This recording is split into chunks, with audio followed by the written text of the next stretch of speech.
Сәлем балалар! Бірінші сынып әліппе сабағы сөйлеу, сөйлем, сәлемдесу тақырыбы екінші сабақ. Бүгін біз сәлемдесу және сәлемдесудің түрлері туралы сөйлесетін боламыз. Балалар, сәлемдесу үлкен мәдениеттің белгісі болып табылады. Ол жасы үлкенге құрмет, ал кішіге ізеттілікті көрсетеді. Ендеше, сәлемдесу өнеріне немқұрайлы қарауға болмайды.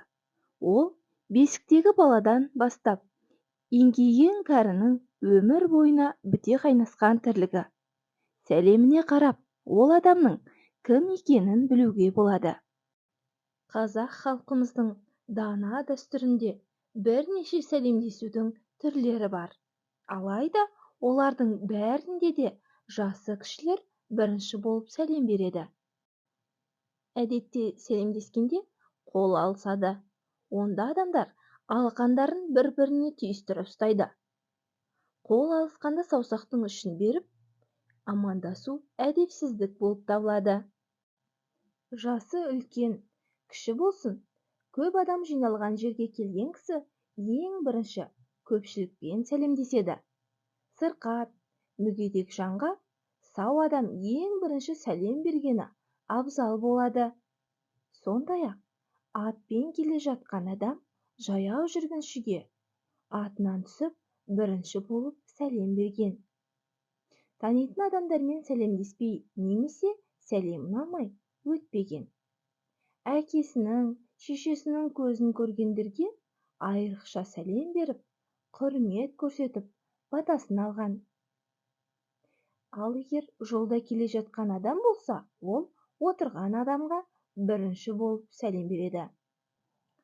Ал енді жасы үлкен, қария кісілерге ассалаумағалейкум, армаңыз деп амандасамыз.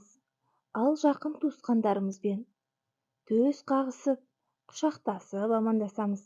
Ал өзіміз қатарлы достармен сәлем деп қана амандасуға болады.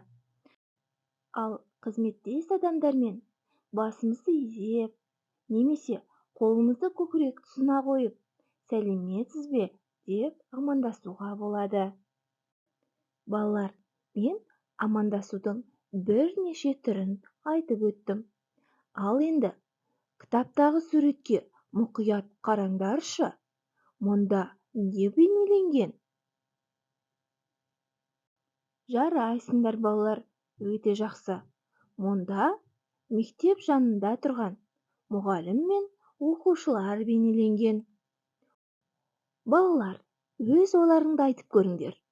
Мұнда ең бірінші кім сәлемдесу қажет? Оқушылар ма? Жоқ әлде мұғалім бе? Және де қалай сәлемдесу қажет деп ойлайсыңдар? Жарайсыңдар балалар, өте жақсы.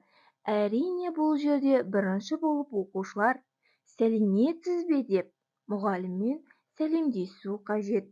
Және мұғаліммен сәлемдескенде балалар мен мұғалімдер қол алыспайды. Демек, балалар, бұл жерде мұғалім мен балалар өзара сөйлесіп жатыр. Ал екі адамның өзара сөйлесуін біз диалог деп атаймыз. Әр адамның сөзінің алдына сызықша қою арқылы жазамыз. Ал енді төмендегі ұяшықтарға назар аударыңдар. Бұл ұяшықтар сөздерді білдіреді. Ал бізде сөздерден сөйлем құралады. Демек, бұл жерге мұғалім мен оқушының өзара сөйлесуін жазуымыз қажет. Ең бірінші жолға сәлеметсіз бе, мұғалім? Яғни сөйлем соңына леп белгісі қойылады. Өйткені оқушы бұл сөйлемді ерекше көңіл күймен айтып тұр. Ал мұғалім оқушыға сәлем балалар деп жауап береді. Бұл сөйлемнің соңына да леп белгісі қойылады. Өйткені мұғалім де бұл сөйлемді ерекше көңіл күймен айтып тұр. Ал балалар, сендер қалай ойлайсыңдар? Бұл жерге басқа да қандай сөйлемдерді жазуға болады?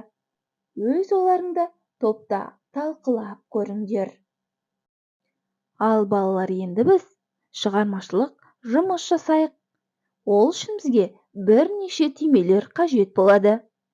Бір түймеден нүкте, бірнеше түймелерден сұрақ және леп белгілерін дәл кітаптағыдай құрастырып көр. Балалар, бұл тыныс белгілері деп аталады.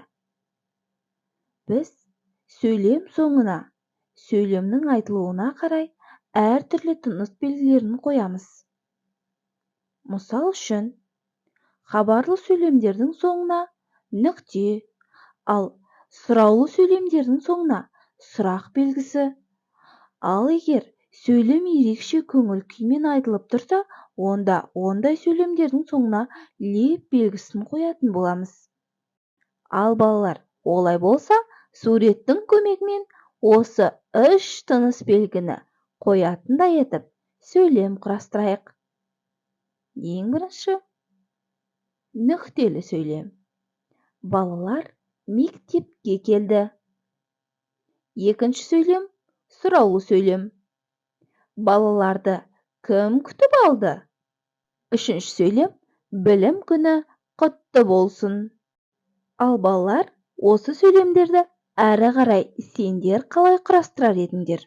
Өз ойларыңды ортаға салыңдар. Жарайсыңдар балалар, өте жақсы. Бүгінгі сабаққа өте белсене қатысып отырсыңдар. Тамаша. Балалар, бүгінгі сабақ түсінікті болса, видеоға лайк басыңдар. Және келесі сабақтарды жоғалтып алмас үшін каналға тіркеліп алыңдар.